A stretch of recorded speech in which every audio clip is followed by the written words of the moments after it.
The envelope had no return address. Inside was a single photograph, my son's, playing outside our house yesterday. Someone had been watching us, someone new. I held the photo with shaking hands, and my twins, my beautiful 5-year-old boys with their father's dark eyes, asked me why I was crying. I told them it was nothing, but it was everything. Because 5 years ago, I ran from Seoul with their father's name burning in my throat and his divorce papers in my purse. I ran before he could discover I was pregnant, before his world could swallow my children whole. I thought distance would save us. I was wrong. What do you do when the man who broke your heart is also the only man who can destroy your children's future? I met Daesung at an art gallery in Gangnam. I was there for work, translating for a visiting artist from Lagos. He was there because he owned the building. Our eyes met across a room full of people who pretended not to know what he really did for a living. Everyone knew. The sharp suits. The men who stood too close. The way conversations stopped when he entered. But when he smiled at me, I forgot all of it. He asked me to dinner in broken English. I said yes in broken Korean. We laughed at our terrible pronunciation. And somehow, in that laughter, I convinced myself that love could be simple. That a man like him could belong to a woman like me. I was 24. He was 31. I didn't know that powerful men don't fall in love. They collect things. For 2 years, I was his secret. His beautiful African woman who didn't ask questions, who learned to ignore the blood on his knuckles, who pretended not to hear the phone calls in the middle of the night, the coded conversations, the names that made grown men flinch. Then one morning, he asked me to marry him. Not because he loved me, I realize that now, but because I was exotic enough to be interesting and foreign enough to be harmless. I had no family connections in Seoul, no leverage, no power. I was safe. We married in a private ceremony, no guests, no photos. Just us and a government official who looked terrified the entire time. I should have known then, but I was in love. And love makes you blind to the things that will eventually destroy you. For 6 months, I lived in his penthouse overlooking the Han River. I learned to be silent when his men came over. I learned which rooms I wasn't allowed to enter. I learned that being his wife meant being beautiful, obedient, and invisible. I told myself it was enough. Then she appeared. Her name was Minji, daughter of another powerful family, elegant, ruthless. Everything I could never be. I saw the way Daesung looked at her during a business dinner, the same way he used to look at me. And I knew. 2 weeks later, he came home and poured himself a drink. I want a divorce, he said. Simple, clean, like ordering coffee. I asked him why, even though I already knew. I've fallen in love with someone else, he said, not meeting my eyes. Someone who understands this life. Minji and I, it makes sense. You and I, we were a mistake. A mistake. 2 years of my life, 6 months of marriage. All of it, a mistake. He offered me money, a severance package, he called it. Enough to go back to Africa and start over. He had the divorce papers ready. All I had to do was sign. I signed. Because what else could I do? I had no family here, no friends who weren't his. No power in a world built on blood and loyalty. He thanked me for understanding. Then he left. I packed a single suitcase that night. My hands were shaking so badly I could barely fold my clothes. I booked a flight back to Lagos for the end of the week. I told myself I would survive this, that I was strong enough. But 3 days before my flight, I woke up nauseous. At first, I thought it was grief, heartbreak manifesting physically. But it didn't stop. For 3 mornings in a row, I vomited until there was nothing left. I bought a pregnancy test at a convenience store wearing sunglasses and a mask like a criminal. I took it in the bathroom of a coffee shop because I couldn't bear to do it in the penthouse we'd shared. 2 lines. Pregnant. Chapter 1. Ending hook. I stared at that test until my vision blurred. Daesung's child was growing inside me, his heir. The one thing that could change everything, or end me completely. And he had already chosen another woman, another life. I had 72 hours before my flight. 72 hours to decide if I would tell him, or if I would disappear forever. I went to a clinic the next morning. The doctor was a middle-aged woman with kind eyes. She didn't ask questions. She just did the ultrasound, her face neutral, professional. Then she turned the screen toward me. "Congratulations," she said. "You're carrying twins." Twins, 2 heartbeats, 2 lives, 2 reasons why I could never, ever tell Daesung the truth. I paid in cash. I left through the back exit. I walked for hours through Seoul, my hand pressed against my still flat stomach, my mind racing. If I told him, he would take them. Not because he loved me, not even because he wanted to be a father, but because in his world, heirs were power, sons were legacy, and twins were a miracle he could use. He would take my babies and give them to Minji to raise. He would erase me from their lives like I'd never existed. I would become the shameful first wife, the African mistake, the woman who gave him sons but couldn't keep him. Or worse, his enemies would find out. The rivals who wanted to destroy him would see my children as targets. Leverage. Weapons. I had seen what happened to people who became liabilities in Daesung's world. They disappeared. I went back to the penthouse and stared at the divorce papers on the table. He'd already signed them. All they needed was my final signature and a court date. I could still tell him. I should tell him. But then I remembered the way he'd looked at me when he said we were a mistake. The coldness in his voice. The finality. He didn't love me anymore. But I loved these babies already. I made my decision in the dark, sitting on the floor of that empty penthouse, my hands on my stomach. I would run. I canceled my flight to Lagos. Too obvious. Too easy to trace. Instead, I booked 3 connecting flights: Seoul to Hong Kong to Nairobi, Nairobi to a small city in Tanzania where my mother's cousin lived, a place so remote that Daesung's reach couldn't find me. I withdrew cash in small amounts from different ATMs across the city. I deleted my social media. I threw away my Korean phone and bought a burner. I left behind everything he'd ever given me: the jewelry, the clothes, the life. I packed only what I could carry: clothes, documents, and a single photo of my mother. The morning I left, I stood in the penthouse one last time. I looked at the view of Seoul, the glittering towers, the river, the city that had promised me love and given me only heartbreak. I placed the signed divorce papers on the kitchen counter. Then I left a note. Short. Simple. "I'm sorry, I can't do this anymore. Please don't look for me. Ayodel." I didn't say goodbye to anyone. I didn't cry. I just walked out the door and disappeared into the city. At the airport, I kept my head down. I wore plain clothes, no makeup, no jewelry. I looked like 1,000 other travelers passing through. But my hands were shaking as I handed my passport to the agent. If Daesung had realized, if he'd sent someone to stop me, if he knew about the babies. "Have a safe flight," the agent said, handing back my documents. I boarded the plane. I didn't breathe until we were in the air. I touched my stomach and whispered to the 2 tiny heartbeats inside me, "I'll keep you safe. I promise. No matter what it costs me." But as the plane climbed higher, leaving Seoul behind, I couldn't shake the feeling that I was making a terrible mistake. That running from Daesung wasn't protection. It was postponement. That one day somehow he would find out the truth. And when he did, nothing in this world would stop him from taking what he believed was his. I arrived in Tanzania with $200, a suitcase, and a secret that was growing bigger every day. My mother's cousin, Auntie Zuri, lived in a small town 3 hours from Dar es Salaam. She asked no questions when I showed up at her door, exhausted and terrified. She just held me while I cried and whispered, "You're safe now, child. You're home." But I didn't feel safe. Every car that passed the house made me flinch. Every stranger's face made me search for recognition. Every phone call made my heart stop. I was convinced that Daesung's men would find me, that they were already searching, that any day a black car would pull up and take everything from me. But days turned into weeks. Weeks turned into months.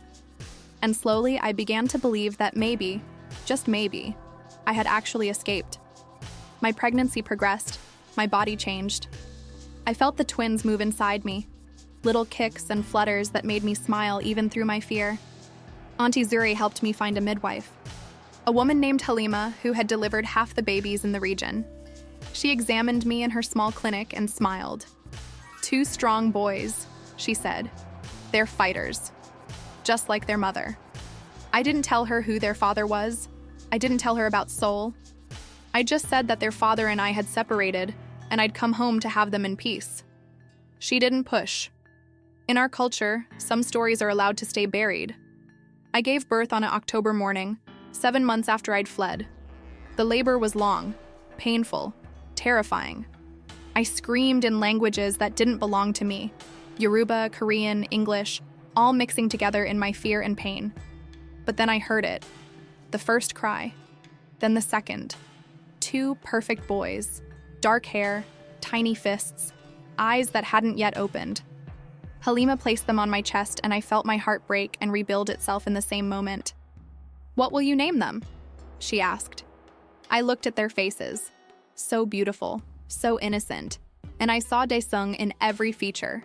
His strong jawline, his serious expression, the shape of his eyes.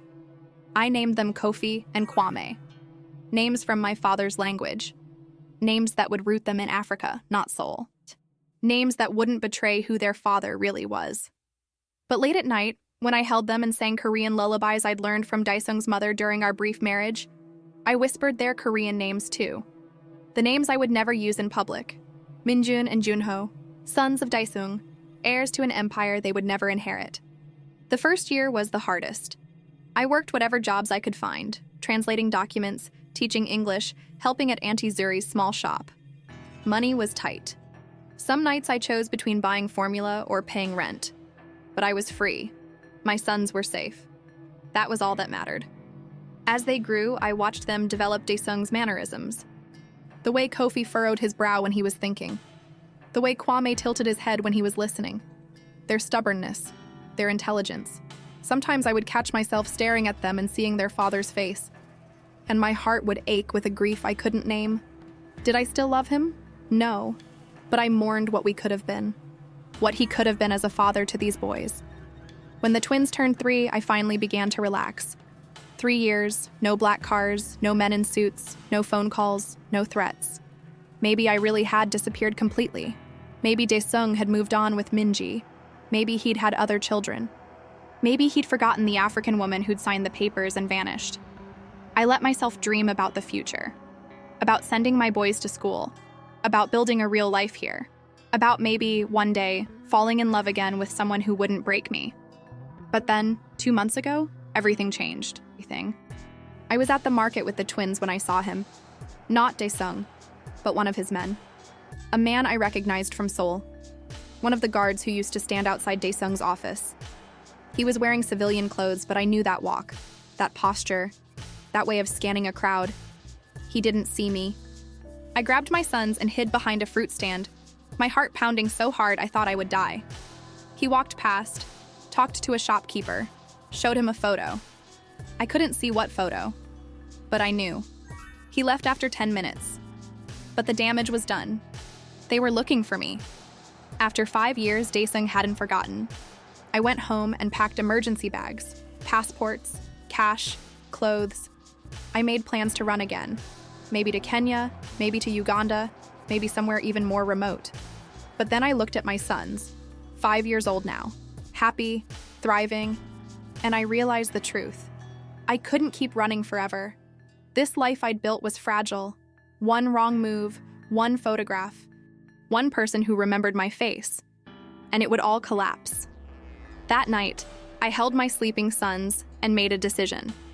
If Daesung was looking for me, I would find out why. I would control the confrontation instead of waiting for it to destroy us. But as I stared out the window at the dark street below, I felt the old terror creeping back. What if he wasn't looking for me at all? What if he was looking for them? And what if the only way to keep my sons safe was to give up everything I'd fought for? The weeks after I spotted Daesung's man turned into months of paranoia. I changed our routine. Different markets, different routes to school. I taught my sons to never talk to strangers. To run if anyone approached them. To scream if someone tried to take them. They were too young to understand why their mother had become so afraid. Kofi asked me once, "Mama, why do you always look at the door?" I told him I was just being careful. But the truth was, I was waiting. Waiting for the moment everything would fall apart. But nothing happened. No more sightings, no more men in suits, no more photos slipped under my door. Maybe I'd imagined it.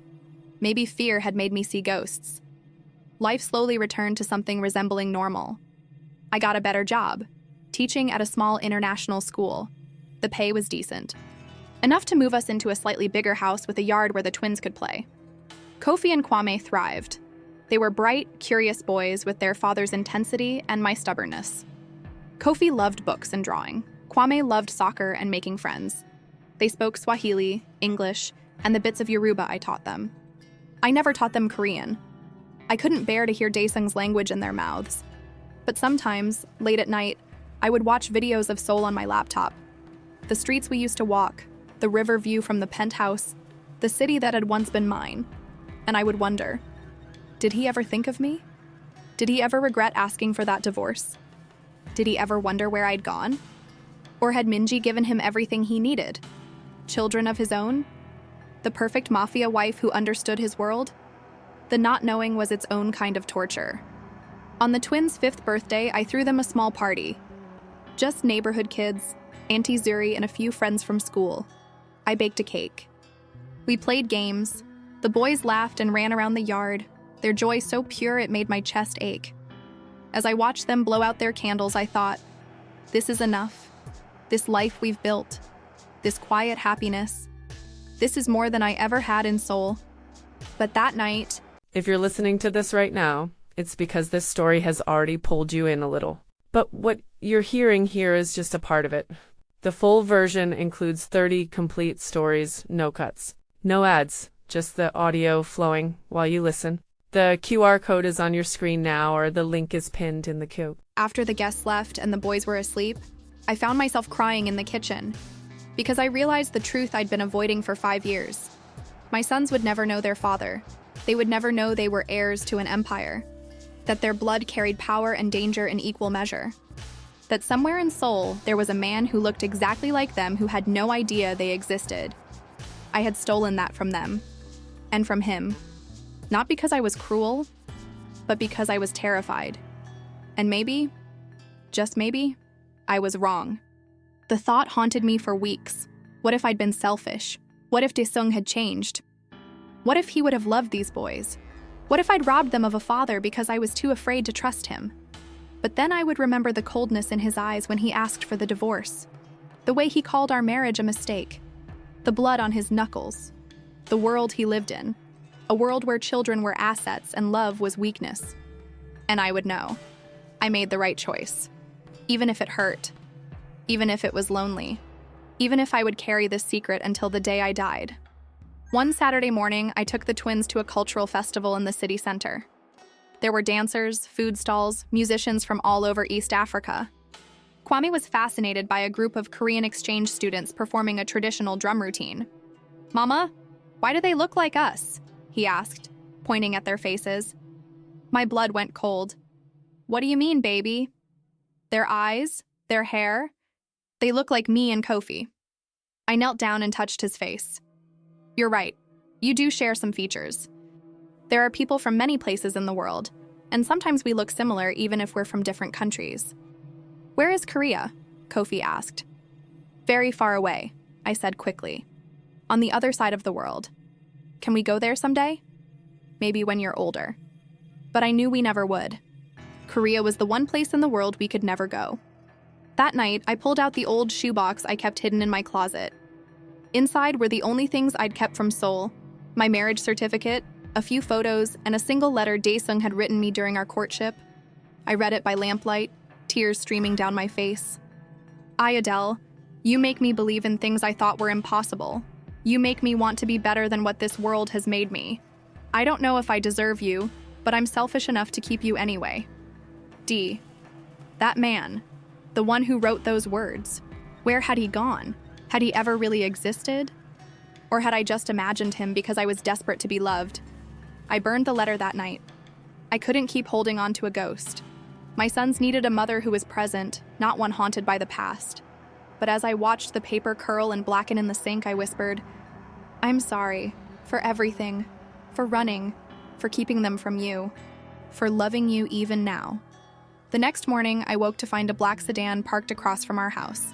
Tinted windows, engine running, just sitting there. I grabbed the twins and locked every door, my heart hammering in my chest. For 3 hours, it didn't move. Then, just as suddenly as it appeared, it drove away. No one got out. No one approached. But the message was clear.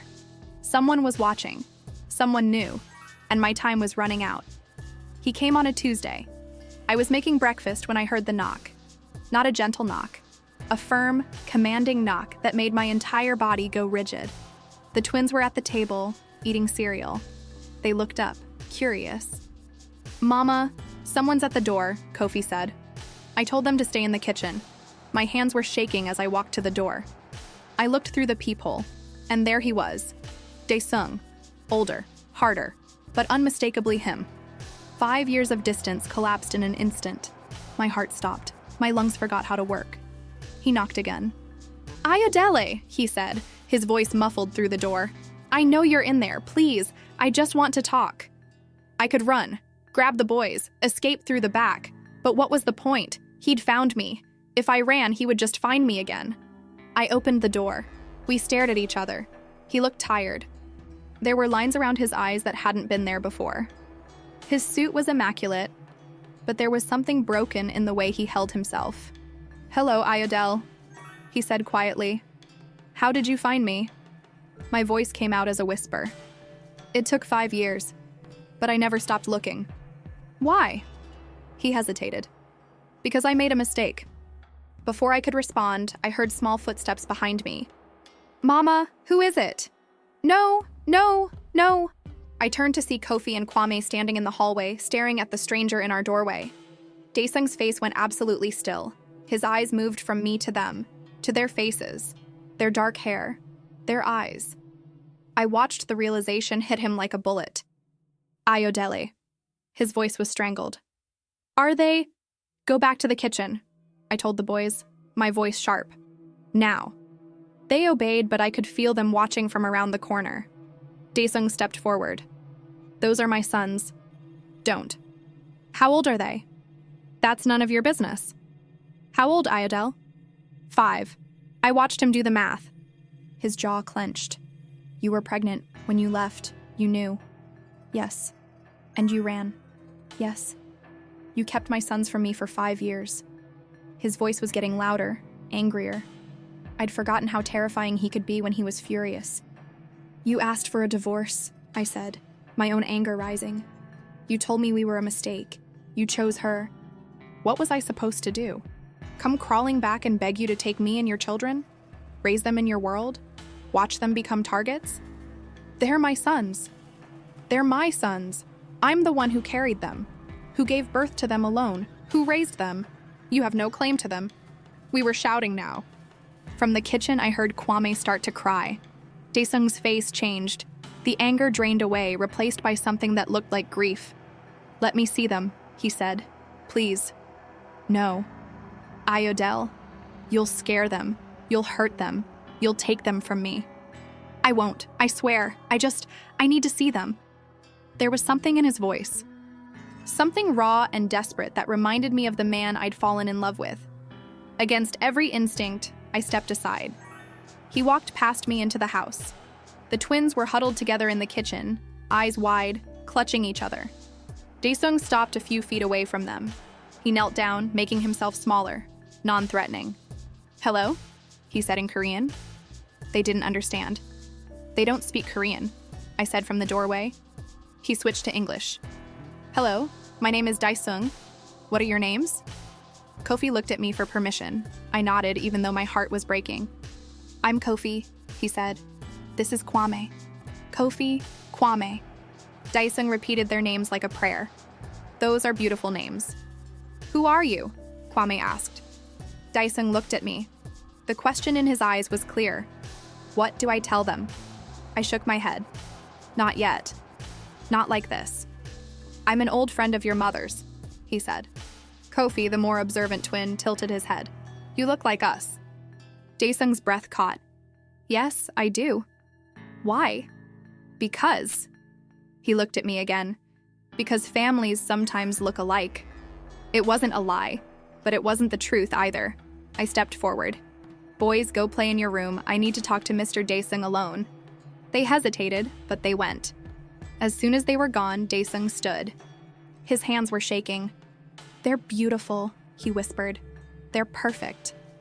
"Why are you here?" I asked. "After all this time, why now?" He turned to face me. "Because Minji is dead." The words hit me like a slap. "What?" "She died 8 months ago. A car accident." His voice was flat, empty. And in her final moments, she told me the truth. That she wasn't pregnant. That she'd lied to get me to divorce you. That she'd always lied. I couldn't breathe. She told me she'd convinced me you were weak. That you didn't belong in my world. That I needed someone stronger.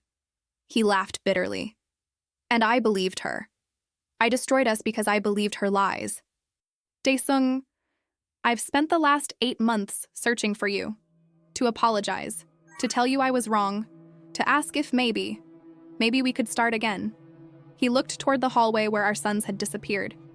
I had no idea about them. If I'd known... What? You would have kept me, out of obligation? No, I would have protected you. I would have protected them. Like you protected yourself from her manipulation? The words were cruel, but they were true. He flinched. You're right. I failed you. But Ayodele, please, let me know them. Let me be their father. I'm not asking for us. I'm asking for them. I wanted to say no, to throw him out, to protect my sons from the dangerous world he represented. But then I looked at his face, at the raw grief and desperate hope, and I saw the man I'd loved, the one who'd written me that letter, the one who'd promised to be better. Maybe he could be. Maybe. You can stay, I said quietly. For 1 week. You can get to know them. But you don't tell them who you are. Not yet. Not until I'm sure you won't hurt them. He agreed immediately, gratefully. But as I watched him that night through the window, sitting on our porch, staring at the stars, I wondered if I'd just made the biggest mistake of my life. Because letting Daesung into our world meant letting in everything I'd run from. And I wasn't sure any of us would survive it. That first week was the strangest of my life. Daesung stayed in a hotel in the city, but he came to our house every day. He was careful with the boys, patient, gentle. He taught them Korean words. He played soccer with them in the yard. He listened to their stories with an attention I'd never seen him give anyone in Seoul. And slowly, so slowly, they began to trust him. "Mama, Mr. Daesung is nice," Kwame said one night. "Can he stay for dinner tomorrow?" I looked at Kofi, who nodded eagerly. "He's teaching me how to draw dragons." How could I say no? Daesung came for dinner. I made jollof rice, a taste of home. He ate it like it was the finest meal he'd ever had. After the boys went to bed, we sat on the porch. "They're extraordinary," he said. "Smart, kind, brave. You did that.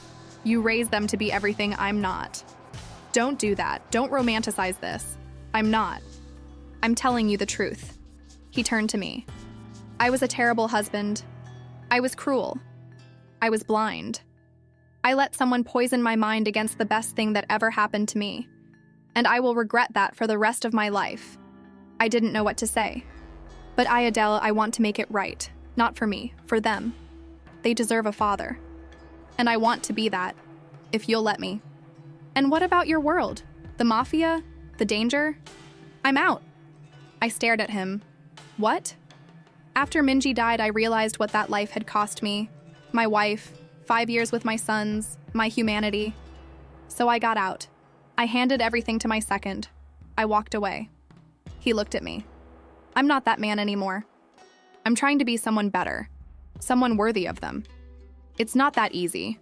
You can't just walk away from that world. I know, there are still risks. But I've taken precautions, moved assets, changed names. I'm as free as someone like me can ever be." I wanted to believe him. God, I wanted to believe him. "What are you asking me, Daesung?" "I want to be in their lives, officially. I want to support them, protect them, love them the way I should have from the beginning." He paused. "And I want a chance with you. Not now. I know I don't deserve that. But maybe someday, if I can prove to you that I've changed."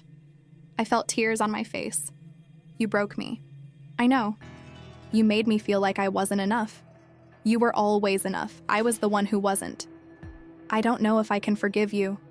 I'm not asking for forgiveness. I'm asking for a chance. To try. To be better.